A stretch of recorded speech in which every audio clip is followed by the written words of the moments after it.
presiden di tengah jalan tidak bisa dijatuhkan, kecuali ada pelanggaran yang berat ya dalam hal konstitusi. Ya sebagai politisi ulung ya dia tidak mau terlalu tergantung pada satu kekuatan politik kan pada waktu itu.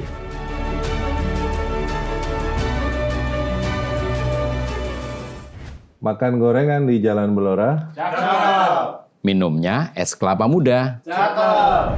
Peluang PDIP makin menggelora. Masuk kabinet, oposisi pun sirna. Ya, selamat datang di Cakep, catatan kebijakan publik dan politik bersama saya Wisnu Yuwono. Dan saya Hannibal Wijayanta.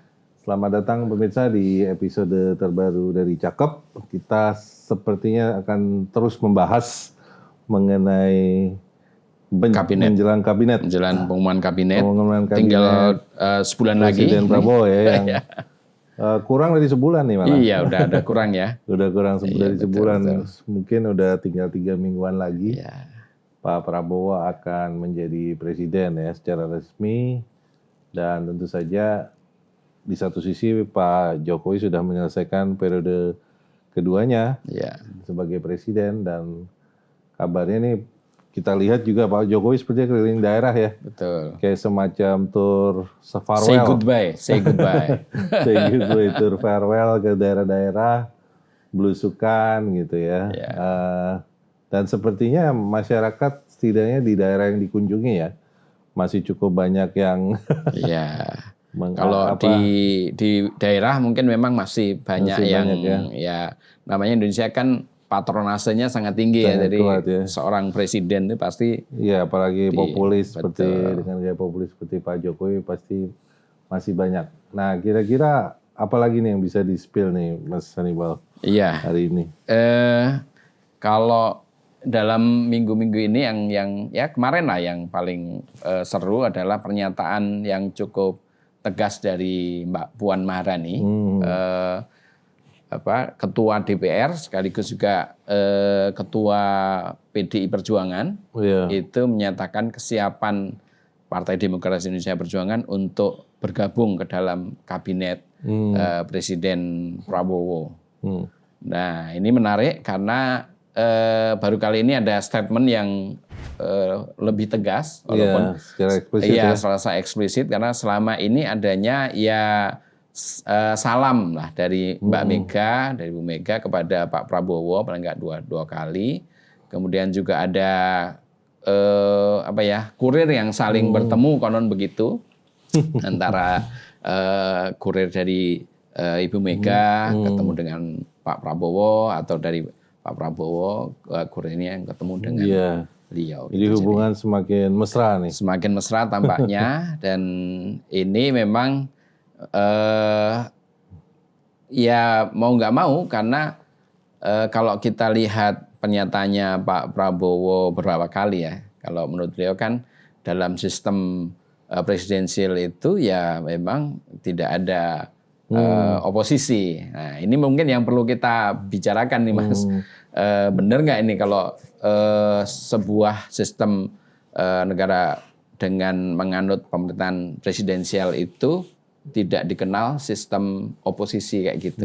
Ya, jadi kalau sepengetahuan saya ya menurut teori politik kan sistem demokrasi itu dibagi dua ya, ada demokrasi parlementer dan demokrasi presidensial. Ada satu lagi Mas, katanya demokrasi Pancasila. Itu mungkin versi Pancasila itu. Ya demokrasi gotong royong bisa juga. Demokrasi Pancasila, demokrasi gotong royong. Tapi ini maksudnya mengacu pada teori politik barat ya tentunya ya, teori politik barat mengacu. Nah, tentu saja kalau sistem presidensial salah satu fitur yang khas yaitu presiden di tengah jalan tidak bisa dijatuhkan, kecuali ada pelanggaran yang berat ya dalam hal konstitusi. Beda dengan parlementer ya, kalau ada perbedaan kebijakan, mosi tidak percaya bisa jatuh, kan. Dan itu selalu yang menjadi semacam peringatan, ada trauma bahwa kita dulu pakai sistem parlementer jatuh bangun gitu kan. Sistem parlementer gontok-gontokan, selalu berantem, tidak menciptakan stabilitas politik. Padahal kan tidak semua seperti itu kan sebenarnya. Iya, justru sistem parlementer itu diaplikasikan di negara-negara maju ya. Kalau kita lihat misalnya di Kanada, di Inggris, di Australia itu kan menggunakan sistem parlementer. Nah, kembali lagi justru sistem presidensial ini yang saya tadi lihat sekilas ya. Di literatur justru yang negara maju nggak terlalu banyak ya. Kecuali Amerika.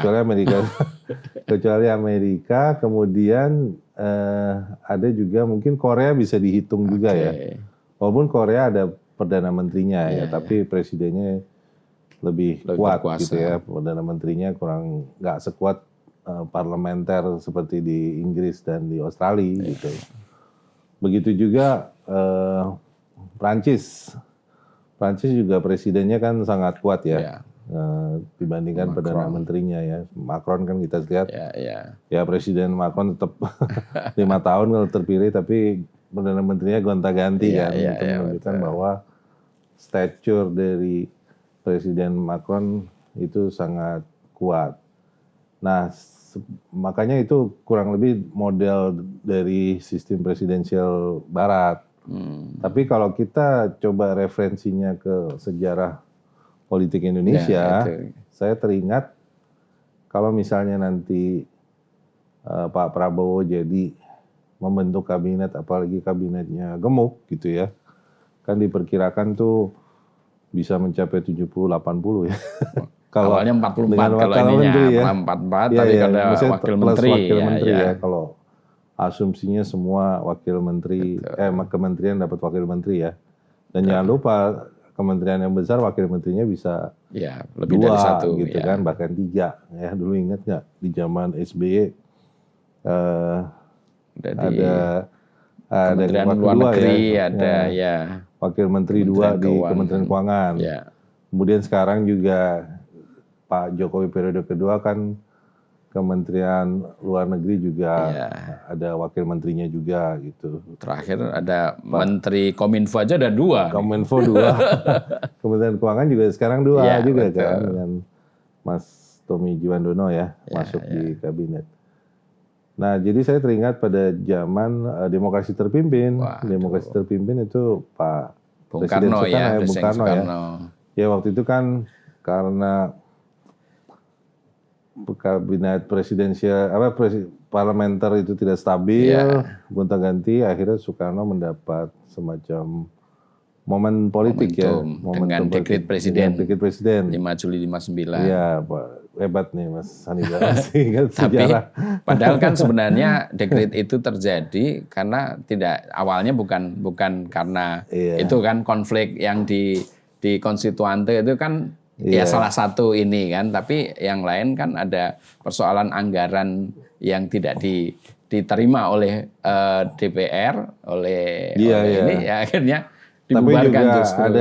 ada analisis yang mengatakan memang ada persaingan antara tentara dan PKI pada waktu itu ya. Betul. Karena ya tentara ingin mereka punya pengaruh kuat, makanya mereka mendukung demokrasi terpimpin, mendorong bahkan dan berharap mereka menjadi andalan Pak Bung Karno pada waktu itu. Tapi kenyataannya kan terjadi keseimbangan politik antara Bung Karno, Trias Politika Bung Karno, TNI dan PKI gitu kan, untuk menjaga, karena Bung Karno ya sebagai politisi ulung ya dia tidak mau terlalu tergantung pada satu kekuatan politik kan pada waktu itu. Artinya ketika Bung Karno di sistem demokrasi terpimpin, itu kan tidak ada partai yang kemudian atau kekuatan politik yang kritis terhadap Bung Karno kan? Iya, jadi maksudnya pada akhirnya kan semua atas nama nasionalisme kan mendukung Bung Karno semua pada waktu itu, sehingga ya kita pernah mention Pak Juanda kan sebagai Perdana Menteri ya, sebagai tokoh independen, dan dia membawahi para kabinet yang pada prinsipnya juga yang loyal pada Bung Karno, itu baik latar belakang birokrat maupun ada partai politik gitu ya. Dulu kan kalau nggak salah ada yang cukup kritis itu kan Masyumi dan PSI ya. Dan mereka dibubarkan. Iya, nih. Partainya Pak Juwono zaman dulu nih. PSI. Partai Sosialis Indonesia ya, ingat bukan partai satunya lagi gitu. Iya.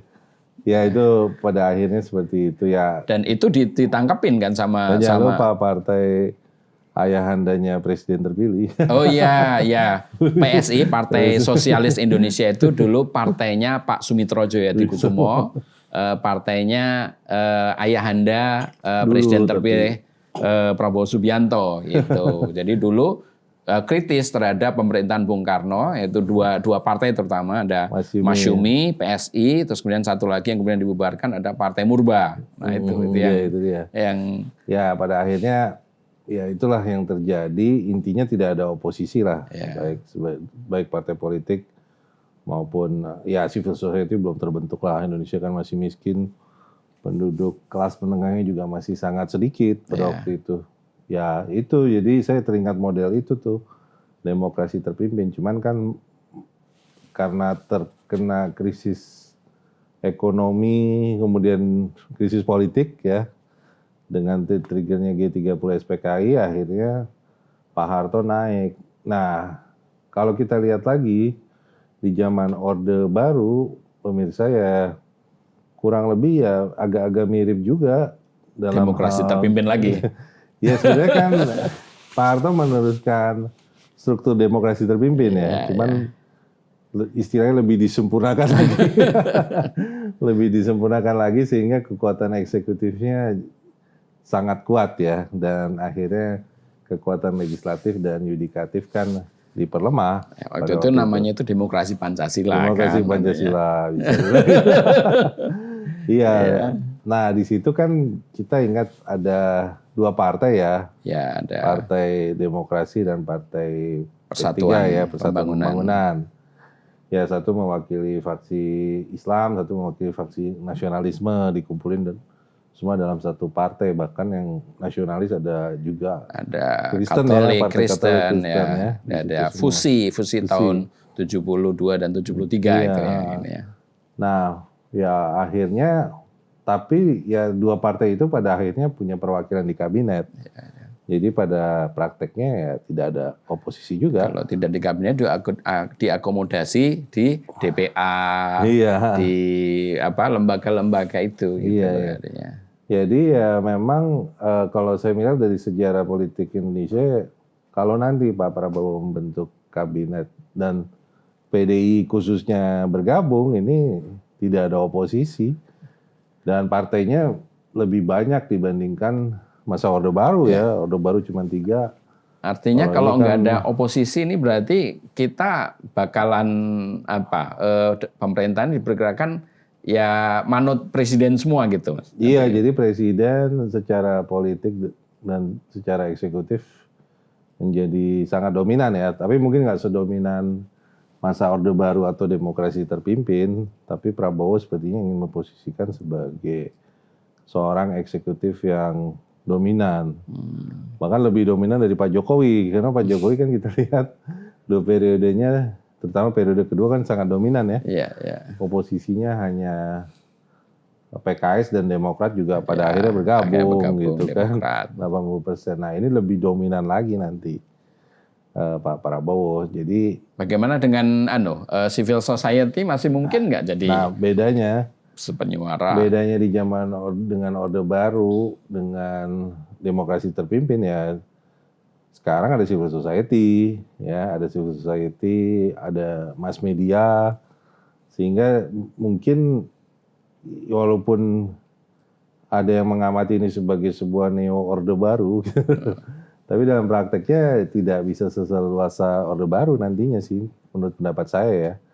Apalagi kan ya itu tadi kan civil society di zaman Jokowi ya terlepas mayoritas nggak terlalu kritis, tapi pada saat-saat genting kan mereka turun jalan juga tuh, protes kan, revisi undang-undang KPK, Kemudian pada saat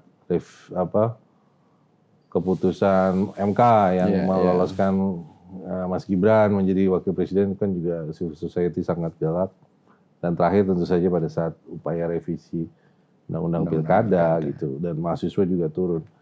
Jadi ya walaupun strukturnya kurang lebih kembali lagi ke masa Orde Baru atau demokrasi terpimpin, tapi mungkin tidak seleluasa pada waktu Orde Baru dan demokrasi terpimpin ya dalam berkuasa. Nah, tapi ini kan Mas Bowo kemarin kan sudah menjanjikan katanya ini mau bikin second kabinet. Bahkan kalau saya dapat dari kawan-kawan di dalam lah gitu, ini orang-orang politik itu istilahnya ya dicatat lah siapa-siapa yang diusulkan gitu, tapi sampai sekarang belum dipanggil, belum ditelepon sama Pak Prabowo. Sementara untuk menteri-menteri teknis yang berkaitan dengan keuangan, sumber daya, terus kemudian pendidikan, pangan, itu sudah bahkan beberapa sudah ditemuin sama Pak Prabowo gitu.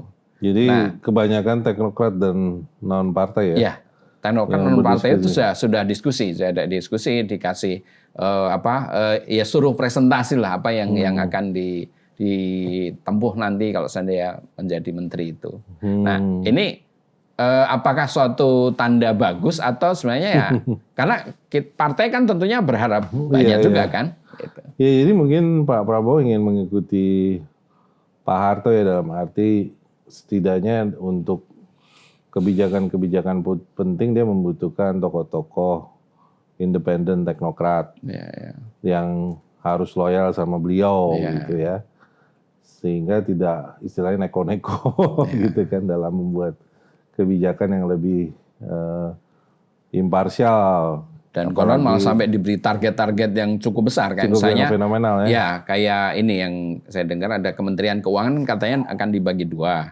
Jadi Kementerian Keuangan sendiri sama Kepala Badan Penerimaan Negara. Nah untuk penerimaan negara itu diminta untuk target yang cukup tinggi soal perolehan pajak, perolehan cukai, terus kemudian bagaimana menaikkan rasio pajak dan sebagainya itu yang. Ya itu makanya maksud saya di satu sisi ya dia punya teknokrat yang loyal terhadap beliau, tapi di sisi lain dia juga harus menciptakan ekosistem di mana para teknokrat ini bisa leluasa membuat kebijakan, karena kan selama ini yang menjadi masalah adalah masalah vested interest ya, interest di dalam kementerian bersinggungan dengan kebijakan gitu, itu kan yang menjadi masalah ya, makanya industrialisasi kita tidak jalan, kemudian masalah hilirisasi yang didengung-dengungkan Pak Jokowi juga baru berjalan menjelang beliau udah mau selesai. Itu pun kan. Masih melibatkan beberapa pejabat yang ikut masuk ke situ kan. Masuk ke situ.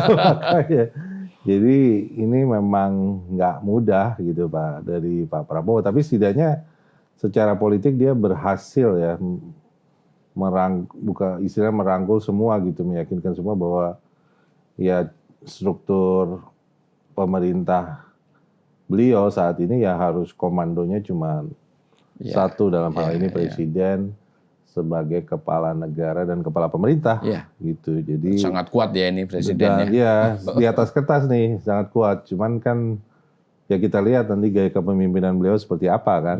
Apakah akan seperti Pak Jokowi yang populis yang sering belusukan atau seperti Pak Harto yang karismatik dan tegas. Pak Harto gitu juga belusukan kan, incognito itu kan sering dulu ya. Cuman dulu kan nggak ada sosial media. Nggak ada Instagram. Lebih asli dong incognitonya. Paling TVRI kita nontonnya. Dulu ada Kelom Pencapir. Iya, Kelom Pencapir. Ingat ya Mas Anifal ya. Ya maksud saya instrumennya, medianya juga jauh berbeda. Nah Prabowo nih tantangannya kan, beliau kan generasi baby boomers.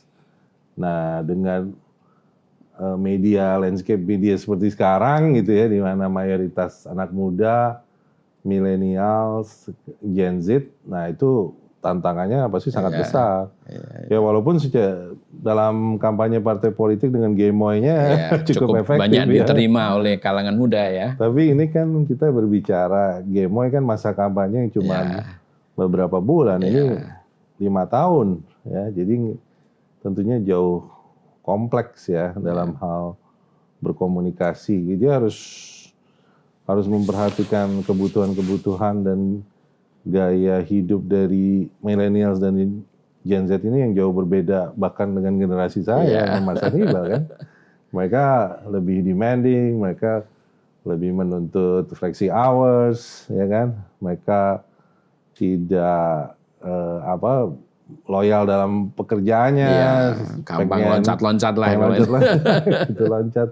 Ya itu sebuah fenomena yang harus dihadapi, standar pelayanannya tinggi, kritis gitu kan. Ya jadi ya Pak Prabowo ini kalau mencoba menerapkan gaya kepemimpinan seperti Orde Baru, menurut saya akan justru kontraproduktif ya karena jelas society-nya udah jauh berbeda. Betul. Yang saya juga ada harapan ya, ini saya dengar nih dari kawan-kawan yang ikut di beberapa acara Gerindra maupun yang di orang-orang yang dipanggil-panggil itu kan pesannya Pak Prabowo itu sangat tegas soal anti korupsi. Nah ini menurut saya menarik juga. Ya kita harapan kita seperti itu kan. Kalau siapapun dia, walaupun katakanlah dekat dengan dia dalam di partai, di kabinet, tapi kalau emang sudah korupsi ya akan saya sikat sendiri gitu ya. Oke lah, bagus lah itu kalau menurut saya. Nah, tinggal bagaimana pelaksanaannya kan. Yang jelas janji untuk bikin kabinet yang terdiri dari para ahli ya kita dukung lah, itu emang harus seperti itu. Tapi kan mau nggak mau partai-partai ini kan juga menunggu. Selama ini mereka udah bergabung di koalisi, bahkan kemudian sekarang gabung semua kan juga ada harapan kan bahwa mereka juga ikut nunut berkuasa dong gitu. Iya, makanya maksud saya kan ini yang membedakan dengan masa Orde Baru ya di mana dan demokrasi terpimpin tentunya. Di sini udah ada kenyataannya multipartai kan. Multipartai yang mewakili berbagai macam konstituen politik di Indonesia, baik dari kaum nasionalis, Islamnya juga ada yang moderat, yang tradisional gitu kan. Nah jadi ya dia harus mengakomodasi semua itu sambil ya bisa berdiri netral di kepentingan semua kelompok politik. Artinya harus bisa merangkul semua kan? Merangkul semua tapi juga harus tegas gitu. Karena kan kalau terlalu merangkul juga ya kritiknya koalisinya terlalu gemuk. Mungkin Pak SBY dulu kan banyak dikritik membentuk koalisi yang terlalu gemuk, komprominya terlalu banyak sehingga ya ada yang mengkritik zaman beliau reformnya tidak progresif. Nah, sekarang ini gitu lebih gemuk lagi, semuanya gabung. Nah itu dia, jadi pertanyaannya kok jadinya malah lebih gemuk gitu kan. Terus bagaimana dengan nasib kebijakan yang substansial ini gitu. Ya makanya ini menarik kita lihat bagaimana Pak Prabowo mengorkestrasi kebijakannya nih, apalagi kan juga banyak badan-badan baru juga yang akan dibangun. Nah repot juga itu. Badan baru atau nomenklatur kementerian baru kan juga nggak gampang kan itu. Misalnya kayak tadi kalau memang benar Kementerian Pendidikan itu dipecah menjadi 3. Kementerian Pendidikan dasar dan menengah, terus kemudian kebudayaan, terus kemudian Kementerian Ristek dan Dikti, itu kan dipecahnya itu ngurusin ganti nama sampai ke bawah aja kan itu. Ya bisa saya ambil satu contoh nih, misalnya kalau dibentuk Kementerian Kebudayaan. Kementerian Kebudayaan itu kan sebenarnya salah satu dirjen di sebuah kementerian Dikti dan Ristek kan. Nah kemudian jadi kementerian sendiri, nah dengan serta-merta akan bertambah eselon 1. Nah jadi jangan dilihat hanya jumlah kementerian ya. Tapi jumlah eselon 1-nya semakin banyak. Eselon 1, eselon 2 sampai ke bawah-bawahnya bisa stafnya. Bisa ribuan eselon 1 tuh. Artinya dengan pembengkakan jumlah kabinet dan juga pemecahan kementerian itu kan perlu budget yang gede banget kan. Iya. Nah, dari sisi governance, good governance yang seperti ini sebenarnya ada contohnya nggak positif atau negatifnya?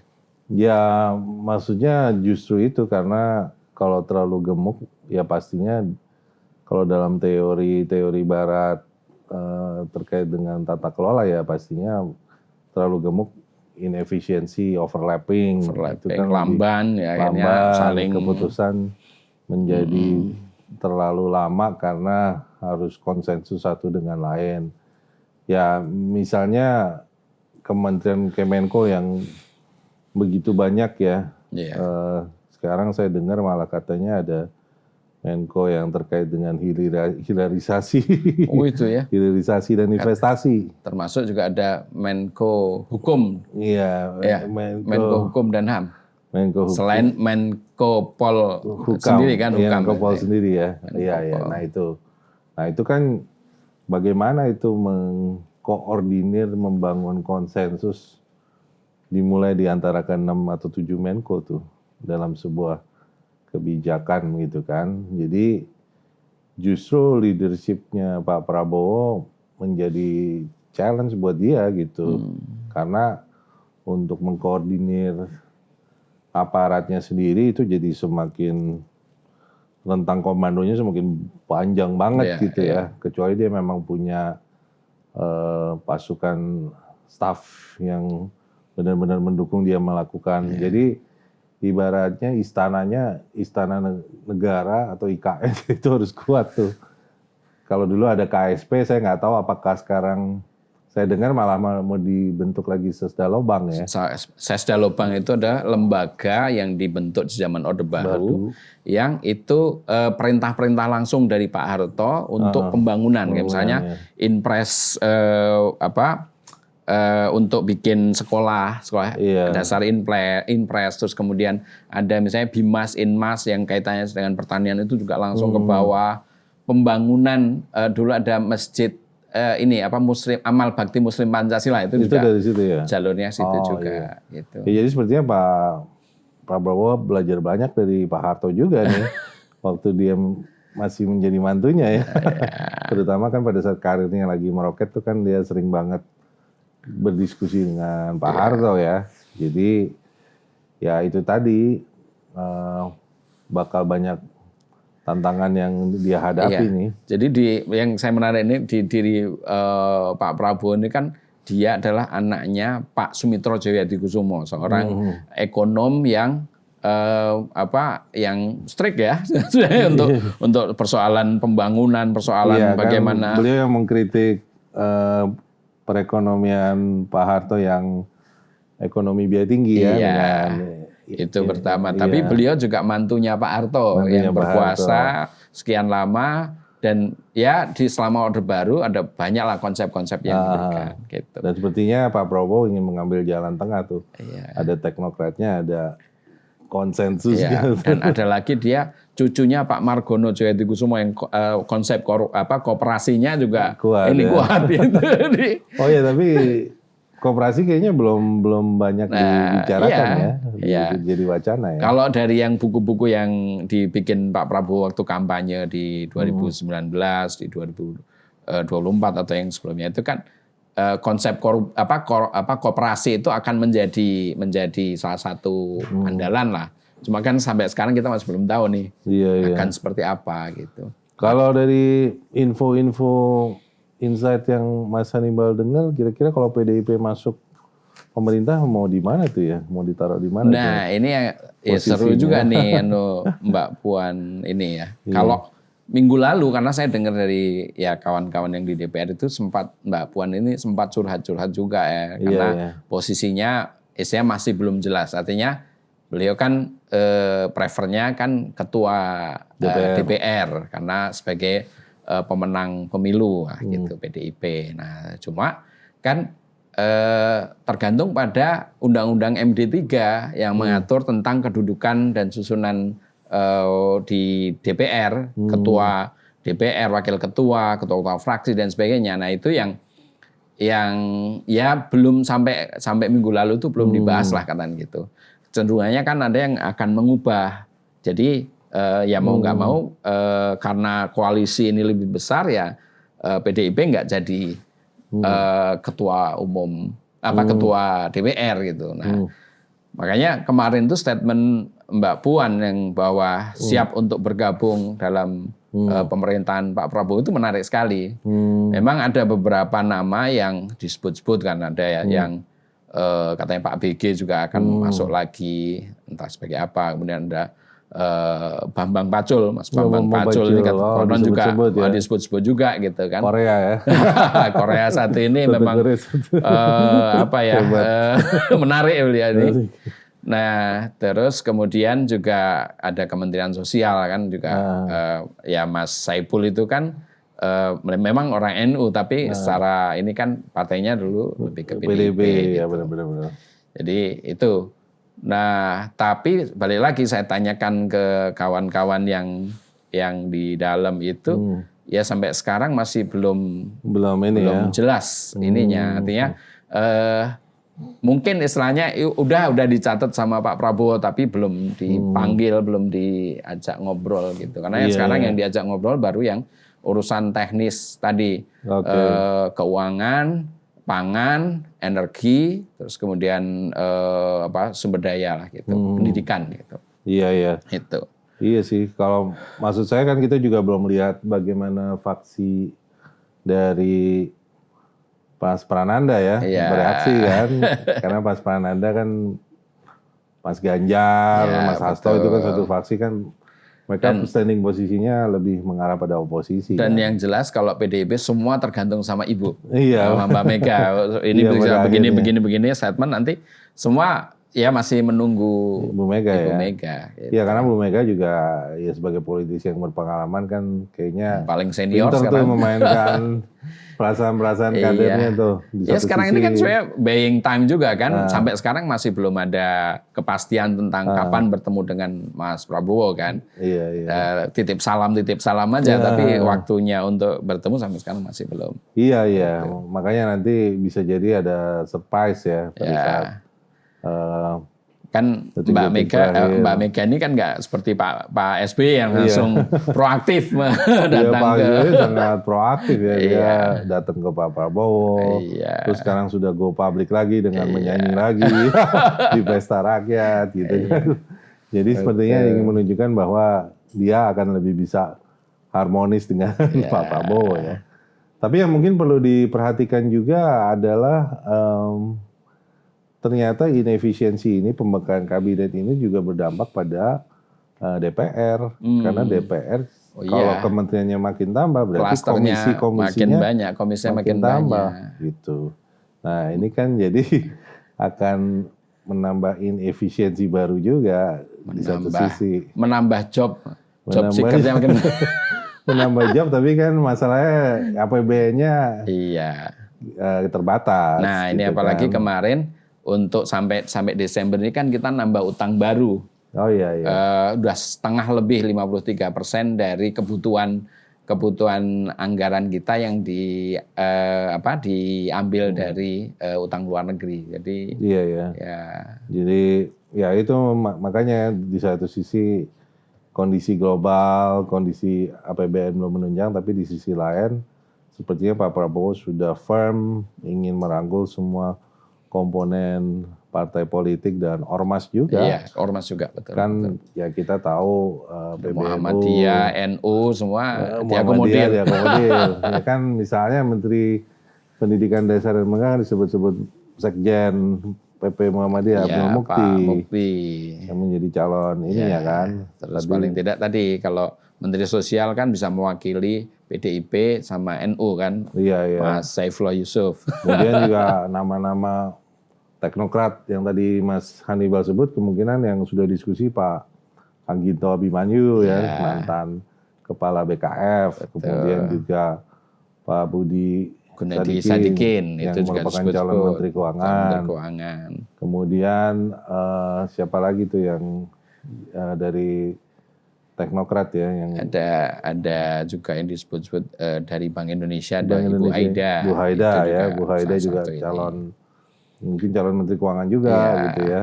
Terus yang sudah lama tidak di Bank Indonesia ada Pak Mulyaman juga. Iya, Pak disebut-sebut Mulyaman ada masuk. disebut sebagai kandidat kepala badan BUMN. Karena BUMN ya seharusnya memang jadi ada semacam holding company ya, seperti Temasek dan lain-lain. Karena kalau kementerian itu kan birokrasi, Ya. birokrasi pastinya lebih dianggap kurang agile, kurang efektif dibandingkan Nah, di birokrasi. sisi lainnya yang menarik juga ini kan karena modelnya Pak Prabowo ini kan memang tidak memanggil langsung calon-calon ini itu jadi yang menarik juga ada yang istilahnya merasa dekat sama ini bisa menyalurkan itu juga ada yang memainkan juga gitu loh. Iya, Nah, ini nanti saya usulkan nama Anda untuk jadi A Broker-broker atau B. politik biasanya broker memanfaatkan ini. manfaatkan momentum ini ya. Betul. Nah itu jangan sampai tertipu tentunya. Ya. Dan ya saya rasa itu sih maksud saya sepertinya ya kita masih menunggu tapi tendensinya udah mulai kelihatan ya. Kelihatan. Ya dengan adanya undang-undang Kementerian Negara yang sudah disetujui sehingga tidak terbatas presiden menentukan jumlah kabinet. Terserah presiden. One Team Press juga sudah diketok revisinya yang memberi kebebasan lagi-lagi presiden untuk menentukan jumlah personil di One Team Press dan diperkirakan atau itu nanti juga mengakomodasi partai-partai juga ya, ketua-ketua partai nanti di One Team Press juga bisa terutama juga. yang senior-senior ya. Ya. Biasanya yang senior-senior mantan menteri gitu kan, mantan menteri senior mungkin diakomodasi di situ. Baik, saya rasa sudah banyak yang kita spill hari ini, Mas Hannibal. Ya. Kita cukupkan diskusi hari ini. Siap. Baik pemirsa, jangan lupa untuk subscribe terus di YouTube channel TV One News. Sampai jumpa di episode berikutnya. Sampai jumpa. Sampai jumpa. Sampai jumpa.